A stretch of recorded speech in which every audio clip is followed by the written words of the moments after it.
Salut les gens, aujourd'hui une petite vidéo sur la BPC Cup toujours, hein. Et donc comme je vous ai promis, je vais filmer toutes mes parties. Bon, c'est vrai que j'ai raté la première partie sur le tour des qualifs. Donc on va commencer tout de suite par l'arbre de tournoi pour se situer un peu. Donc le match de qualif dont je vous parlais, les qualifications que j'ai gagné contre Canopé. Donc celui-là malheureusement je l'ai pas filmé alors que c'était une partie qui était très disputée, c'est assez dommage quand même de ne pas l'avoir enregistré. Ensuite le match contre Jagda, donc que vous pouvez retrouver en vidéo. Et aujourd'hui le match contre David C32. Donc autant dire que c'est un match pas anodin, hein. On joue une place pour les quarts de finale. Donc voilà, et ben bon visionnage.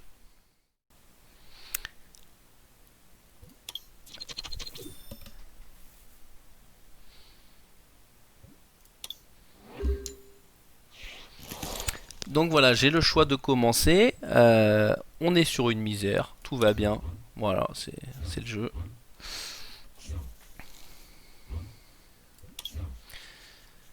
Donc notre adversaire, j'ai pas eu le temps de voir ce qu'il jouait, mais apparemment il joue un deck blanc, intéressant. Alors quand j'ai le choix, je mets toujours un Tokoriko, parce que vu qu'il fait une retraite gratos, on a le temps de switch. En plus j'ai un Fulgudog et une Faible Ball dans la main, donc j'ai le temps de m'adapter. Donc je ne commence pas. On va voir ce que notre adversaire fait. Il va piocher sa carte.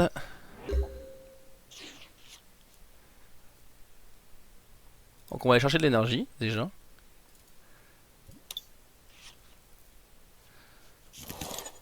On va faire ça. Bon, je sais pas si vous avez compris ce qui va se passer, mais c'est moche, hein. C'est moche ce qui va se passer. J'ai un petit peu honte.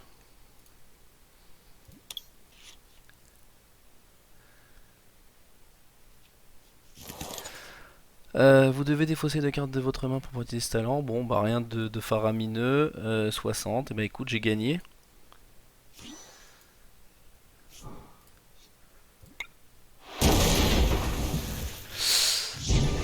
Voilà, bon, c'est un peu triste.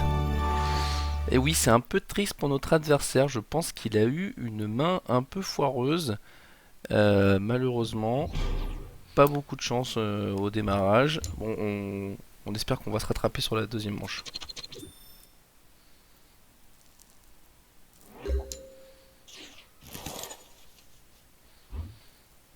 Bon, bah là, on commence avec un Fulgudog. Et je suis premier joueur, donc j'ai un démarrage qui est nettement moins favorable, hein. Il faut pas se leurrer. Cependant, j'ai quand même un échange, j'ai une Faible Ball, donc on va pouvoir s'adapter en fonction de ce qu'on a en face. Donc voilà, notre ami a changé son deck pour jouer un deck terre. Donc là, on est vraiment pas bien du tout. Euh...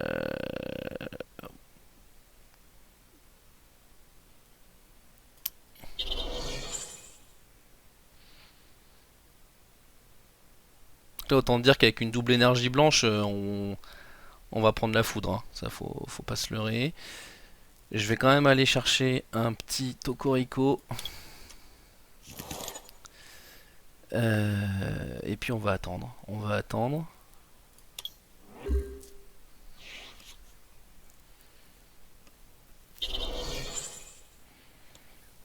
Ceinture de furie combative. Donc là, c'est clair que... C'est clair que, voilà. Il a fait un deck anti-électrique, hein.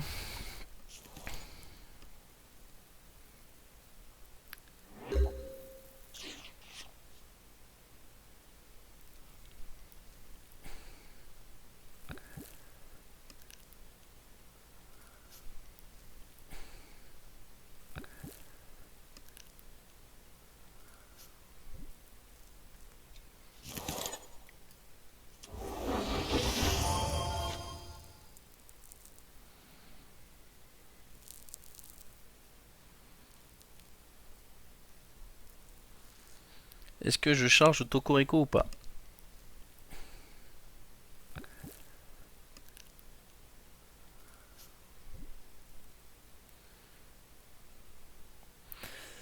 Morpeko il peut quand même encaisser un peu, donc même contre Peter. Mais Tokoriko il tape plus fort quand même.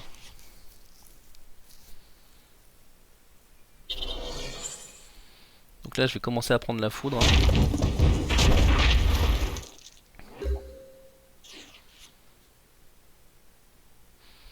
Donc heureusement il va chercher de l'énergie dans sa pile de défauts, donc vu qu'il n'en a pas encore, on est à peu près safe. Donc là une exploration de livres, c'est super. C'est super. Je vais la garder dans la main. Alors, est-ce que ça vaut le coup d'aller chercher le terrain maintenant? Donc là, je peux quand même taper à 120. C'est pas mal.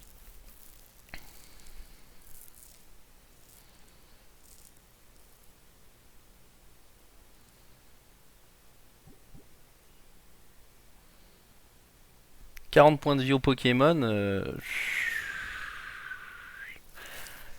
Concrètement, je peux le tuer là. Hein. Et bah écoute, on va faire ça. Alors dans le doute, on va en prendre deux.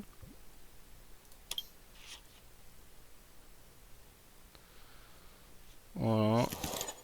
On va faire comme ça. Comme ça. Comme ça.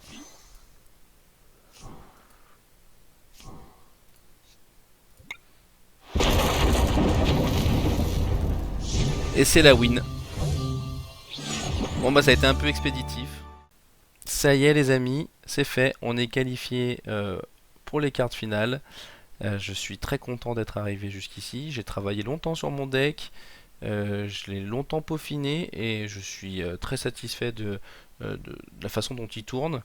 Bon, malheureusement, vous n'avez pas vu grand chose pour l'instant des différentes mécaniques que propose ce deck là.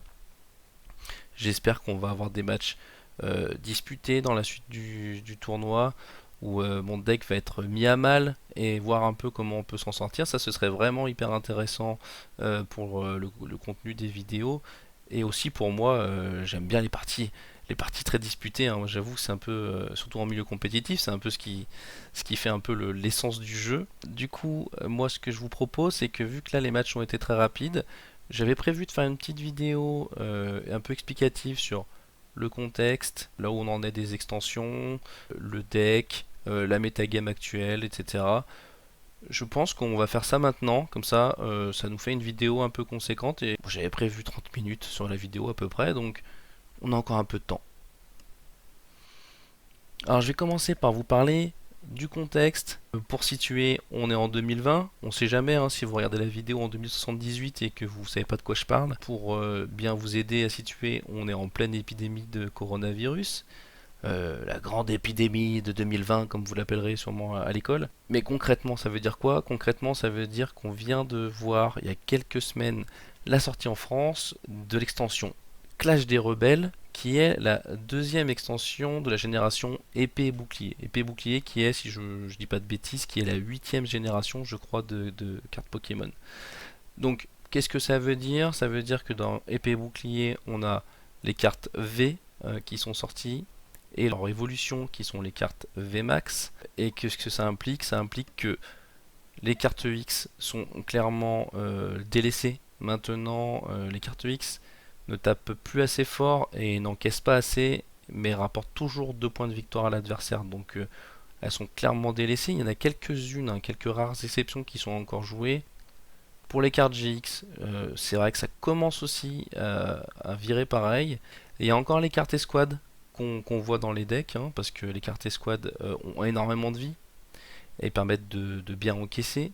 Et malgré tout, on a toujours droit à une attaque GX par partie, hein. Donc il n'y a pas de raison de ne pas en profiter, de ne pas mettre une carte capable de faire cette attaque GX. Donc souvent, enfin moi c'est comme ça que je vois le jeu actuellement, je mets une carte escouade ou deux, souvent pour leur attaque GX, qui apporte un vrai plus dans le deck. De plus, avec le temps, le panel de cartes disponibles s'est vu doté de plein de cartes anti-GX. Donc aussi que ce soit des Pokémon, que ce soit des terrains. Enfin bon, il y a plein de cartes comme ça qui permettent d'apporter un contre aux cartes GX. Et même les cartes GX et UX qui sont là pour leur talent, on se retrouve maintenant beaucoup avec des choses qui neutralisent les talents. Donc c'est devenu très compliqué de jouer ces cartes. Les cartes V et V Max à l'heure actuelle, il n'y a absolument aucun contre. Il n'y a aucune carte qui est sortie, à l'exception de Zamazenta V, qui elle est immunisée tout simplement au Pokémon V Max. Mais en dehors de ça, un Pokémon V et un Pokémon V Max peut faire sa vie tranquillement. Maintenant que tout le monde voit bien le contexte dans lequel on joue, je vais vous parler un peu du tournoi tout simplement. Donc ce tournoi, c'est un tournoi de jeu de cartes Pokémon en ligne qui se joue sur l'application Pokémon Trading Card Game Online. C'est un tournoi qui se déroule en format étendu. Petite particularité sur ce tournoi, on a le droit de changer de deck entre les manches, entre les parties. On a le droit de changer de deck absolument tout le temps, à condition de respecter le format étendu. Comme c'est un tournoi en ligne, on a une semaine pour organiser notre match et le réaliser et communiquer les résultats à l'organisateur qui met à jour l'arbre de tournoi qu'on a ici. Ce tournoi est organisé par 3 youtubeurs, Berk, Lechero et Captain Nico. Je les remercie pour ce tournoi parce que les tournois qu'on organise récemment en ligne sont en train de créer une émulation et il y a un phénomène communauté qui est en train de naître. Je trouve ça vraiment super sympa. En plus, comme vous le savez, avec l'épidémie en ce moment, on ne peut pas faire de vrais tournois en papier. Donc ces tournois en ligne sont une super alternative. Ce tournoi, il s'agit d'un arbre de tournoi à double élimination directe. Donc en gros, on a l'arbre de tournoi officiel là, qui commence tour 2 là, hein, qui va jusqu'à là. Donc jusqu'ici, ça ressemble à un arbre de tournoi tout à fait normal. Sauf que vu qu'il y avait un nombre qui n'était pas en puissance de 2, on s'est retrouvé avec des qualifications. Donc une partie des joueurs ont dû faire un match pour gagner le droit d'apparaître dans le tableau, dans l'arbre officiel. Voilà. Et sachant que chaque fois que quelqu'un perd un match dans l'arbre principal, il est directement envoyé dans l'arbre dit des perdants. Voilà. Donc s'il perd ensuite dans l'arbre des perdants, bah là il est éliminé pour de bon. Donc c'est un tournoi en double élimination.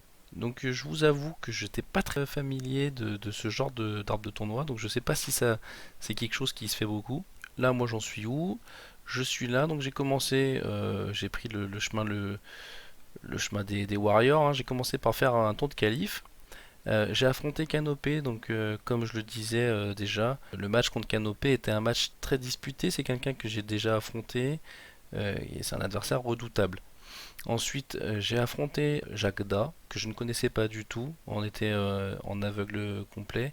Ce match m'a permis de me qualifier. Donc, le tour 2, qui était le premier tour officiel hein, de l'arbre tel qu'il est. Et là, on vient de faire le match contre David C32. Donc là, Ruskov a gagné son match. Je me retrouve en quart de finale contre Ruskov. Donc voilà, donc si je perds, donc là on voit 35. 35 perdant 35, je me retrouverai là. Donc ce qui est pas mal hein, au final. Hein. Et si je gagne, je me retrouverai là. Donc ce sera la finale de l'arbre principal, mais ce sera la demi-finale parce qu'à la fin, la vraie finale se fera le gagnant de l'arbre principal contre le perdant de l'arbre des perdants. Tout simplement. Donc la vraie finale se fera ici. Pour ceux qui se posent la question de l'utilité de cette case en plus, c'est dans le cas où le gagnant de l'arbre principal venait à perdre cette finale contre le gagnant de l'arbre des perdants, et ben on se retrouverait dans un cas de figure où les deux joueurs auraient une défaite et il faudrait donc les départager en faisant un match supplémentaire tout simplement. Voilà pourquoi il y a une case en plus. Donc c'est intéressant, j'ai trouvé ça hyper complexe quand je suis tombé dessus, puis une fois qu'on me l'a expliqué, j'ai trouvé ça sympa. Donc ce qui est bien, c'est que tu peux perdre un match sans te retrouver éliminé directement. Dans les jeux de cartes, on a souvent ce côté mauvaise pioche, mauvaise main, qui ça peut vite être rageant en élimination directe. Ici, on se retrouve avec une deuxième chance, hein, entre guillemets, donc ça c'est pas mal.